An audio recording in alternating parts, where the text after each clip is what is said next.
Regarding this gentleman's concern about holding a meeting regarding when you do parking, I'm pretty sure I have the email, your boss, Ed Underwood, when he adopted the parking rules, especially for Alawai, but it also affected the entire state. And his promise was, Glenn, before we do any kind of parking rule changes, we will hold a public information meeting to discuss what exactly we're going to do it. And I put it in email. You should have read that. You know what? A talk story is not a public information meeting. That's right. And I think you guys, you folks really should take a look at that. No. It was a promise from Ed Underwood, all right? And I think if he cannot follow up his promise, what for? Glenn, I'm sorry, this has already been addressed, it's already been approved.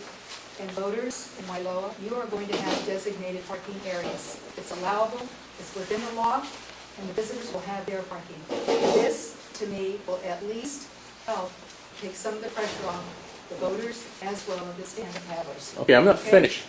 Go ahead. All right, so it's Nancy Murphy's law that you're going to do it regardless, even though it was stated by your administrator. And the other one is this. Before we gone too far, this whole meeting was to kind of address the proposed rule changes for what's coming up at 6 o'clock. You can disagree or whatever you want, okay? And one of the things I want you to address, how is it that Boeing is requiring $300,000 comprehensive liability insurance? Can you show me the law? Number one, Glenn, this is a talk story. And yes, we are going with the parking. Now, when I'm finished with the parking, I have some other things that I am going to address. So what I want to make sure is, have we addressed all the stand-up paddling issues? Is there anything else that you would like to bring up, your concerns, and that we're going to put the signs up, okay? And then we're going to get back to Ken at Hula Studios as far as a work group to get everyone involved, okay? So those are the two things that, as far as the stand-up paddlers. So we're okay there? Nancy, just a question about your 18 permanent stalls for the voters. No, it's more than that. Oh. It's 25. Oh, 25. Whatever 18 number for of visitors, slips we right? have in the harbor. Right. Okay. So everybody gets a parking stall because they're paying mooring fees. I'm just wondering, not that I'm against that or I don't have a boat, so I'm not affected particularly. But I'm just wondering, on any given Sunday, how many voters with their parking stalls are you expecting to be there? And could it be that 5 parking stalls are full and the other 20 are empty and they're all vacant? No, and it's a very, very good point. No, I'm just wondering. Okay, Yeah. but this is something that we're going to have to work out with the voters, because this is going to be in the windshield, and they're going to be in they're not going to get an assigned slip like number 25. First come, first serve, what a stall says parking by permit only. I see. Okay? Yeah. Now, if it's on a Sunday, I think that's something that we're going to have to look at, because maybe even during the week, we don't have 25. But we thought, to begin with, it would help just ease some of the pressure with the stand-up paddlers. But if we need maybe to decrease the number and then up it for visitors, then we can always do I that, see. okay?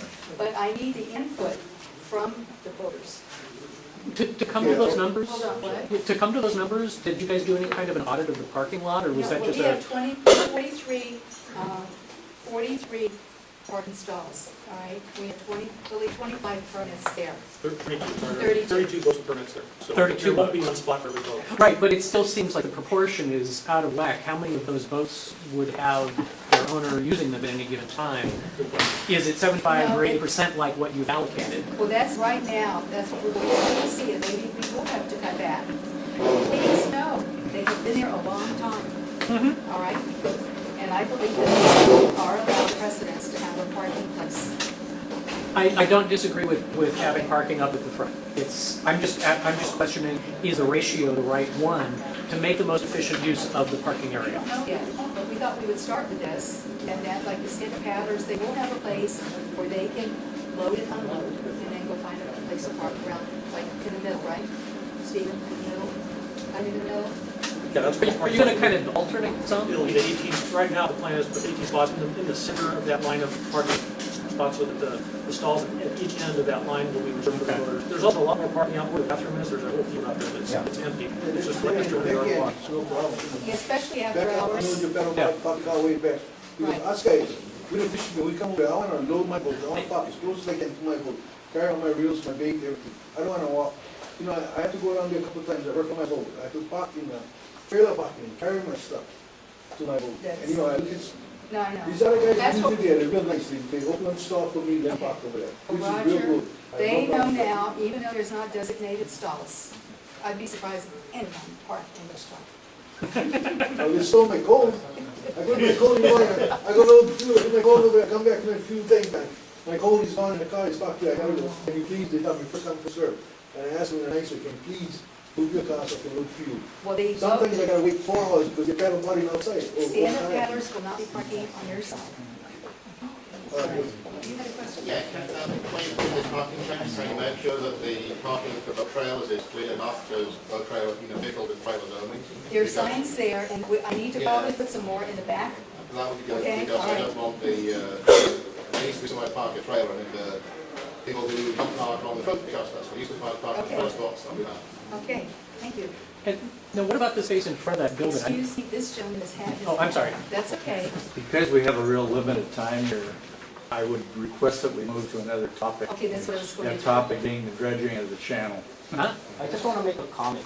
We belong to this whole Pilot Trawlers tournament. And on Sundays that we have a tournament, we have only 6 or so boat wash areas. So sometimes we have to use where the boats are parked, the space where the parking is. Right. So what, we cannot go there if it's open, or, I'm going to be cited because you don't have a orange card. You can park in the visitors. I mean, Oh, you don't- I have you a don't- boat, oh, you don't I'm have- going to take about You 6 don't have stalls. a permit, that's Yeah. right, okay. Yeah, I mean, it's not often, but when we do have a tournament, maybe 50, 20 boats, and you have to wait if you're gonna use one of the wash line Well, area. when you have a tournament, it has to go through my office, all right? So whoever prepares the application, if they will address that, then we can get Joe Care involved at the time and let them know that we'll need to Well, lax the rules on that. Yeah, I'm just worried that I know the state needs money, so they're gonna cite me on their time. No, you don't need it, we need to get that, no, not, okay, that's, all right, so, are you stand-up paddling? Actually, I came to being realizing that stand-up paddling was a major part of the agenda, but while we're addressing safety issues, I'd like to make sure that there's some discussion about jet skiers, and in particular, what I've observed the last few months, which is still young children at the control of jet skis with themselves, particularly cruising close along the coast, has the canoe club, and I'm wondering what you're able to do in terms of licensing and enforcement to reduce the risk of accident. Very easy, get the HA number and call Joe Care. What you do. And if they don't respond, you call my office and you tell me. But you've got to have the HA number, and it's on both sides of the ski. Okay? So listen, we're gonna move on Is now. that 18 number with 3 inches? we're talking about?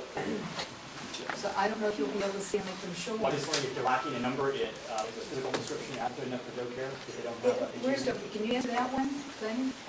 Whatever information that you can provide us is more helpful than no information. You say there's a jet ski going along the shore and that's all the information you're going to give us. That we're the short man on this side of the island. By the time we get there, if there's no jet skis, we have no description of the ski itself, it pretty much ends there. But if you provide us with a HA number or a description or a vehicle, any information that you can give to the officer or your colleague to go care can help us. Okay, does that answer your question? Yes, thank you. Okay.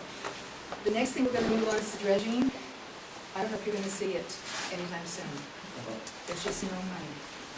We can't even buy office supplies, they're all scrutinized.